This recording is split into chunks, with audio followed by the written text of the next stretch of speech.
This is the Seahawkers podcast. It is live and uncatfished as we react to the Seahawks versus the Bears. It's our postgame show in the preseason. And here I am, joined by my good buddy, Adam Emmert. Yeah, bud. I want to start this out with a very ancient reference that most people won't understand because you're probably too young to get it. But I think the whole narrative of this game should be, Larry, you got some splaining to do, Larry. As in Larry Izzo, the special teams coach. That was a dumpster fire. Oh my gosh. Special teams was atrocious. Defense was questionable. Offense, not that great either. I don't know if you could just point to special teams at all. It was all around terrible. I don't know that it was. I don't know that it was. I felt like that special teams was responsible for 17 of the points easily. And really just made it almost impossible for this team to play on schedule, because one of the interesting things about this game is that this is what it's going to look like when it looks bad, right? Where there's not much room for error, and they had all the errors, especially on special teams. Obviously, there's some players on offense we need to talk about in terms of their mistakes and all that stuff. But yeah, it was an interesting game. Like I said, this is what it's going to look like when it looks bad. Like last week, we were like, ooh, that's what an 8, 9, 10 win team looks like. And then this week is like, oh, that's what a 3-win team looks like. Our Ryan 911 coming in with the $9.99 super chat. And before we go any farther, because Ryan came in with the super chat, we got to get this audio stuff figured out, Adam. I have a beef with StreamYard because it's doing the crackly thing again. Wait, we don't have the third person. I know. Isn't that weird? Is it because I bounced my tablet off the floor from about 4 feet up right before? It might be because you bounced your tablet off the floor. Why don't you go out and come back in, and we'll see if it fixes it. Hopefully it does. Because I don't want to be listening to crackling audio for the next 20 minutes or so. How about I unplug the audio cord to the tablet and then plug it back in real quick? How about that? Yeah. There we go. All right. This is the equivalent of turn it off, turn it on. Yeah. Right, it's This is going great. Oh, thanks, Amy. Yeah. I think it was just Adam is the problem child when it comes to these audio issues, because as we thought it was just the third person. Because everything was fine when Clinton and I were talking. Then you came in. It's still crackling. I'm going to try and remove you and come back in. This is fascinating for people who are tuning in, but I want to get it right. Did that do anything? I don't know. Did it do anything? I switched. No, you're still. Okay. You go. You jump out and then come back in with the link. Hit the leave button. And okay. Gosh, I am so sorry, people. This is ridiculous. Hey, it's preseason for us too. We got to get this stuff all worked out before the regular. See, like Ryan says, we're gonna get it figured out. It's preseason for the live show as well. David Van Cleve, it's preseason, baby. Yes, that's right. We are doing this in preseason real time. And technically, I said 10 o'clock, and it's just now 10 o'clock. So we are gonna see if we can get Adam back in here. It was a disaster of a game, and it's becoming a disaster of a kickoff here as we do the live stream. Probably crackling to the that's just the fire in the background. We were just waiting for the fire to begin. I have all my stuff over here that everybody gets to see.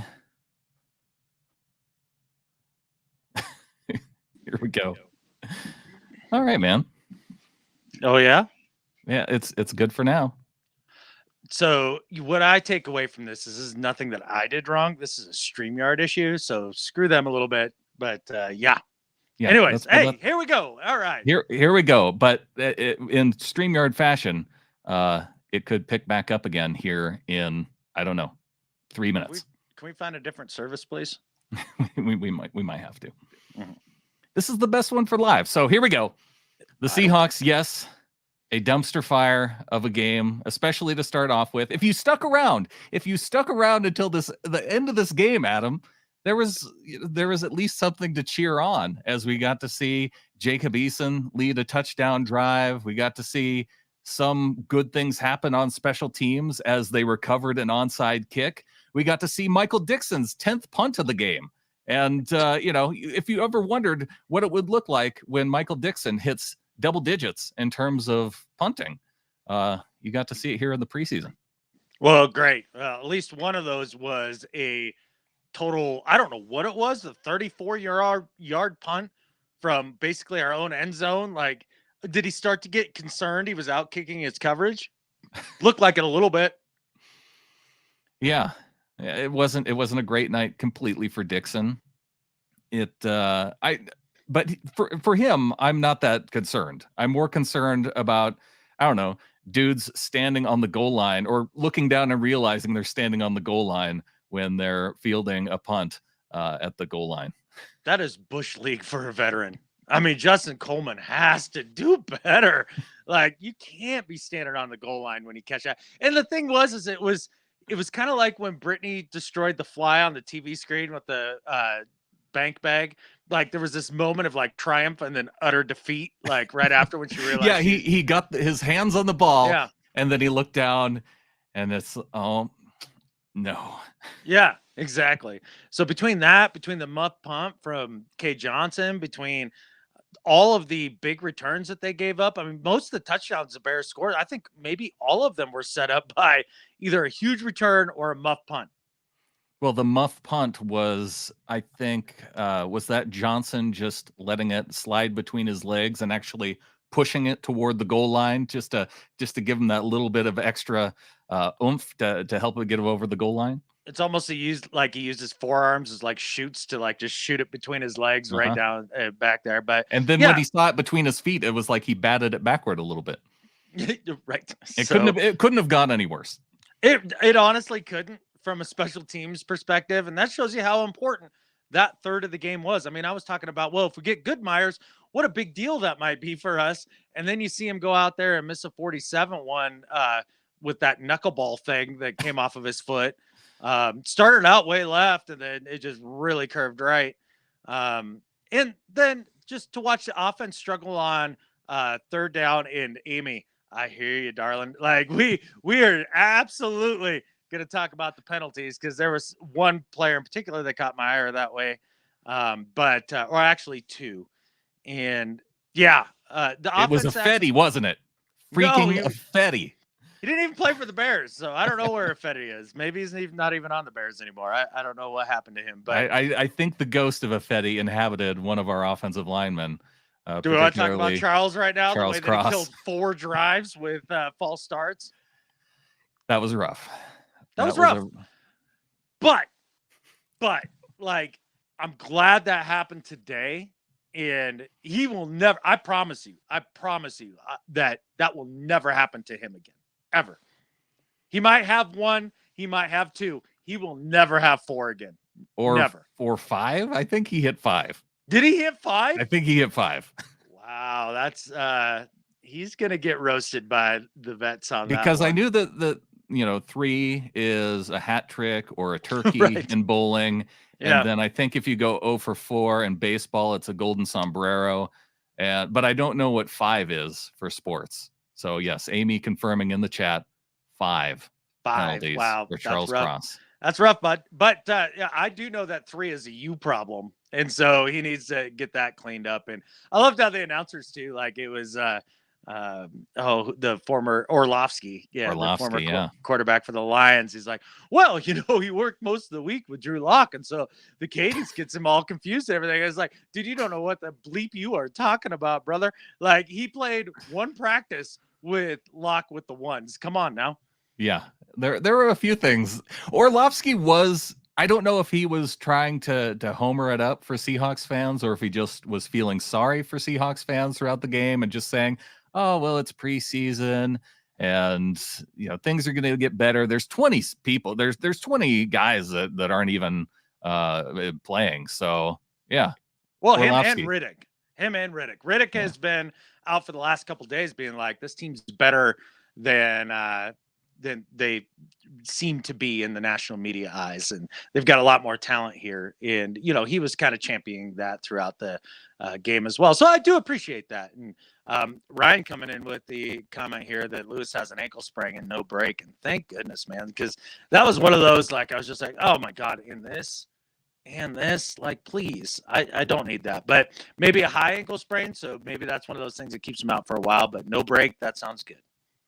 And just like I said, it only took StreamYard a little while before Adam's crackling voice kicked back up again. So at least we figured out how to fix it temporarily. You just have to leave and then come back. Is that what I have to do right now? You might have to do that. You need to choose a different. In all my we'll get there. Voice, we're choosing a different service. I am over this crap, and there's other ones out there. We're choosing a different one. Yeah, we'll figure it out. Okay. Figure it out. Okay.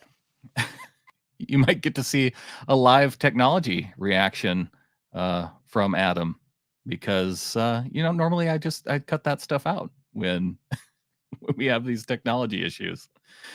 Oh boy. I wonder if it's a setting of the layout too. Anyway. So Pete says Lewis has an ankle sprain, no break. Sprain, depending on what type of sprain it could be.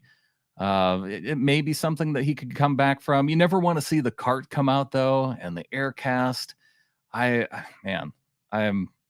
definitely something you don't want to see. But at the same time, penalties aside, I don't think that, we saw Phil Haynes come in, and I think Phil Haynes did pretty well. Like I said, maybe the penalties thing wore off onto Charles Cross as Haynes came in to back up Lewis. But other than that, I didn't see any big issues from Haynes this week. No, he looked better than last week. I think you can absolutely say that. No doubt about it. So, good for him on that. I think as far as the offensive struggle goes, like, I genuinely don't blame any of that on Geno. I just don't. Look, you guys have to catch balls like Derek Young. I mean, that was a beautiful back shoulder to him after Geno had completed the great seam pass just before that. And I thought Geno looked fine. I think Waldron, and I think this is probably a function of the preseason and just not giving up much. Everybody's figured out the 2nd and 10 delay draw. Like, we've got that figured out now. It worked once or twice. Travis Homer out there, and Homer on the day was the leading rusher with 44 yards on 5 carries. He had the one rush of 33 yards. So, yeah, they figured out the draw eventually. But there you go, Travis Homer leading the way. Yeah. Well, and that's the other thing about the offense in this game. I mean, obviously, third downs were terrible, but you get behind the sticks with all the penalties like they did, the third down numbers aren't going to look good. But also, too, like, it seemed as if they weren't really concentrating on running the ball at all. Like, it seemed as if they felt really good about their backs and the offensive line in that regards, and they were really working on what it's going to look like with Geno throwing the football. As Chris says, they seem to have the tight end screen figured out as well. Yeah. That didn't work out well. I was wondering how you were going to approach the Geno Smith gameplay on this, because I do wonder if he would have been able to get into more of a rhythm without the penalties, without the ball coming off of the hands of the receiver, if that second quarter would have looked a little bit differently. But because they were so out of rhythm and it just was so bad, it felt like the offense didn't have anything then into the second quarter. And it was frustrating just knowing that they couldn't get anything going. It felt like everything was against them. And in the way that this was a preseason, usually the second to last preseason game is the dress rehearsal. This could be a dress rehearsal for regular season games where you get this same type of thing, where the first quarter is terrible, it snowballs, they're never able to come back from it, and we're just going to have 4 or 5 of these games or more in the year where they never get it going, and it's just going to be a miserable watch. Yeah, well, that's kind of what I was trying to get at earlier. It was like, well, this is what it looks like when you think this team is a 3-win team, right? And I don't think they're a 3-win team. I'm not sure that they're a 10-win team.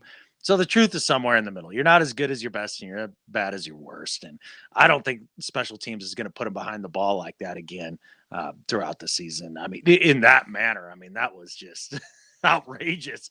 So, I mean, I really feel like well, Brendan here with a comment about lock week 1. Well, I doubt it.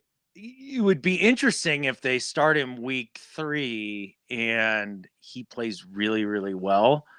Then what? But I don't think they're going to do that. I think they're probably going to start Geno week 3 and try to get a little more rhythm with the offense again, and maybe try to get past some of the penalty issues and see if they can't get it cleaned up. I think the COVID thing pretty much sunk that ship.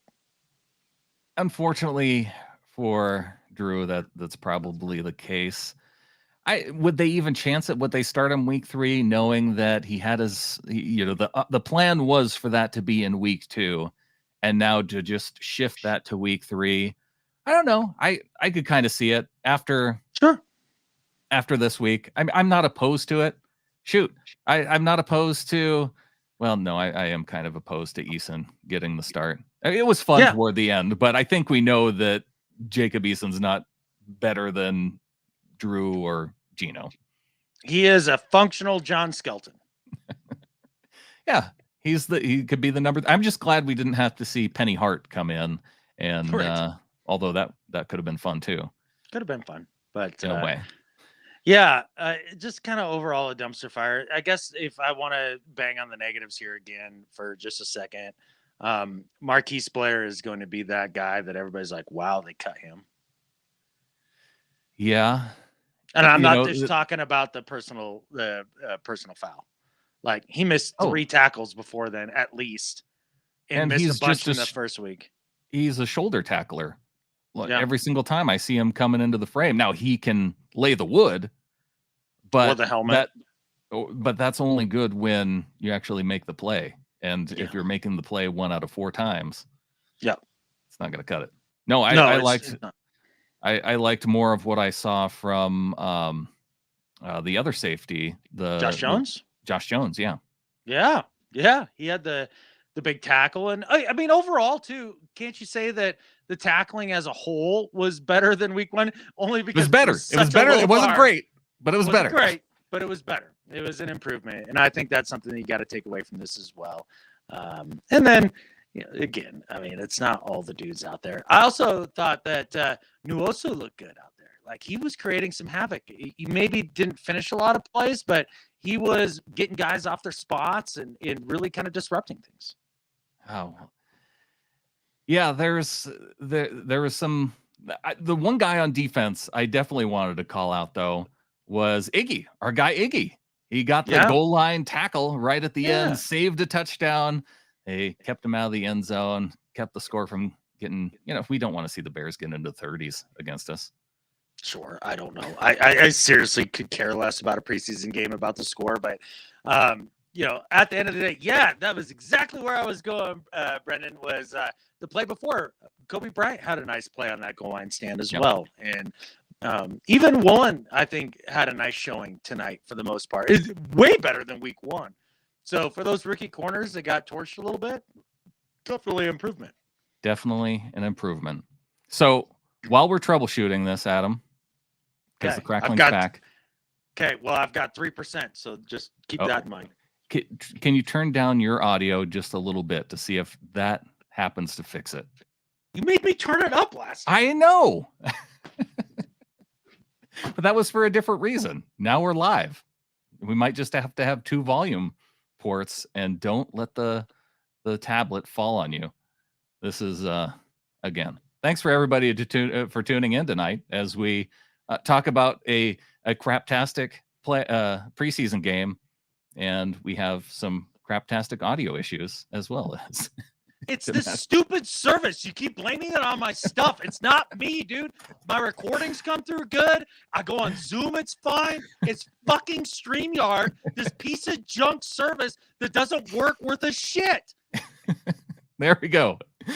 We got the full uncatfished version. I mean, for real.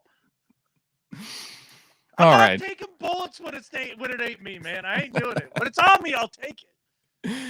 Yeah. Like only having 2% battery left because I had the tablet unplugged while I was watching the game. That's on me. That was a you problem. So, Yeah.